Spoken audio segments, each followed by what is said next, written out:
Hey YouTube, I don't feel right saying that, hey, I'm Dave.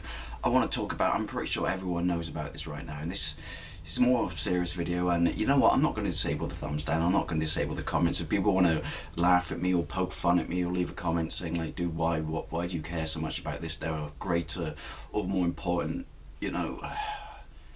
figures in history who played a better role, but I gotta say, I can't believe that, at such a young age that Rik Mayall passed away. And I know this is completely against everything on my channel. I've done serious videos from time to time before, but I had to talk about it because Rik Mayall, to me, is the person who kind of, and not just himself, obviously other people, who set up that alternative comedy, back in the day in the early 80s, which I was too young to appreciate, but we'll get to understand what I knew what it was, like Alexei Sayle, Nigel Planner, Aid Edmondson, obviously, is great, his greatest partner, Ben Elton, and yeah, it's an odd experience. The reason I want to talk about it, I've done a couple of two little tributes to it on Facebook, but it's not about like here's a tribute. It's just, and again, as I said, I understand that some people go like, dude, seriously, why is this such a big deal to you? But all of my comedy interests have literally been shaped from the young ones, because you got to remember, before that time when I grew up, it was stuff like the Two Ronnies, which, don't get me wrong, I absolutely love and adore the Two Ronnies, and then you had stuff like Cannon and a Bull, and once again, I could never stick myself in front of a camera on prime time and do anything like that. But it's safe to say that comedy was in a state where it could have used a reboot, and again, that's not me having a pop at it, and then this wonderful I can't talk, I'm quite upset, sort of movement came out, specifically in London, and I was fortunate enough, and I guess parents these days could look upon the fact that my dad did this for me and my two brothers, my twin and my older brother. We were lucky enough to have a video recorder. We had a Betamax back in the day, and he taped the young ones for us. Sorry, I can't talk. And yeah, he taped the young ones for us, and we got to talk about it. No one else got to watch it at school, and that's not what made it special. It was just it was insane. It was crazy.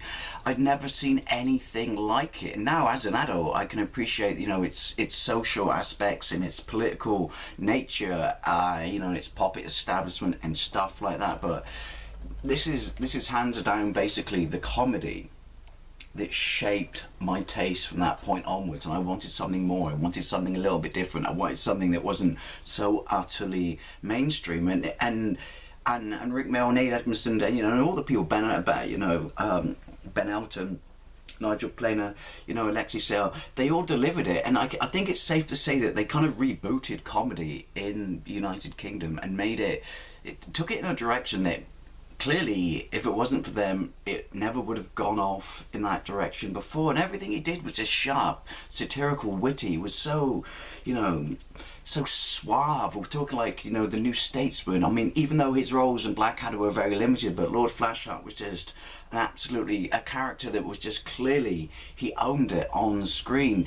The other sort of actors in the show talk about that, how he just completely went outside the script, and they were blown away by the fact that he stole it, but it wasn't sort of an egotistical thing. It was just him doing it. And then you got the comic strip, and it's just, this is a really, for someone who's so young, this is a really, really sad loss for comedy. And again, I'm not saying this is more important or cheapens anyone else's death. I'm just saying, because of the fact that it was such an important milestone to me, or something that I remember so much, or nostalgically from my childhood, it was just amazing. But it was weird because I went to work the night before it happened with a banged up hand, and no, I'm not answering any questions about this.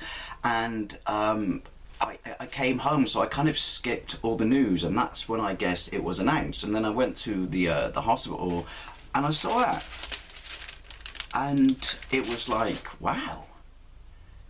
And it blew me away, and I teared up. And again, I don't want this to sound like some stupid over emotional video, like love me or adore me or shit like that, but I can honestly say,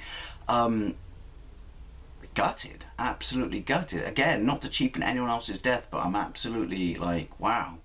He was a very young man. He was in good health. Such a great tragic, you know, shame that we're going to be deprived of, you know, such intelligent, you know, witty, observational and satirical humour.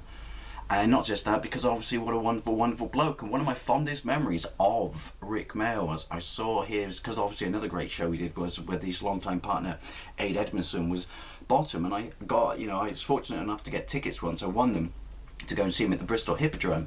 And he made the funniest joke I'd ever heard. And it blew me away. And he runs into the scene. If you've ever seen Bottom outside of the UK, or sorry, you haven't seen Bottom outside the UK, you might not get this joke. But he walks into the set and he just goes, "Oh no, I'm all alone.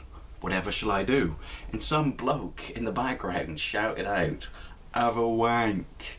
And he just turned around and he rebutted him so well, and he just said, "Oh, clearly you're a student, aren't you?" But not in a nasty way, just, you know, like kind of just like, shut up. And yeah, it's just, it's such a shame, you know. Great people come and great people go, and it's always a shame that, you know, people that you're invested in, that people that you care with them, in my case at least, again, because this video may sound like really stupid, but I wanted to make it, people that you have such strong nostalgic memories of that shaped your childhood. So I just want to have to say, you know, rest in peace, Rik Mayall. You know, you're an absolute comedy legend. I know you're only part of an ensemble cast, but to me you were always my favourite. You know, the young ones, Bottom, you know, New Statesman. It was just, yeah, you know, Drop Dead Fred, which obviously was made for the American market, and it's just, yeah, it's just such a great shame. So, you know, I'm just curious what you think, because again, I don't want this to sound like I'm cheapening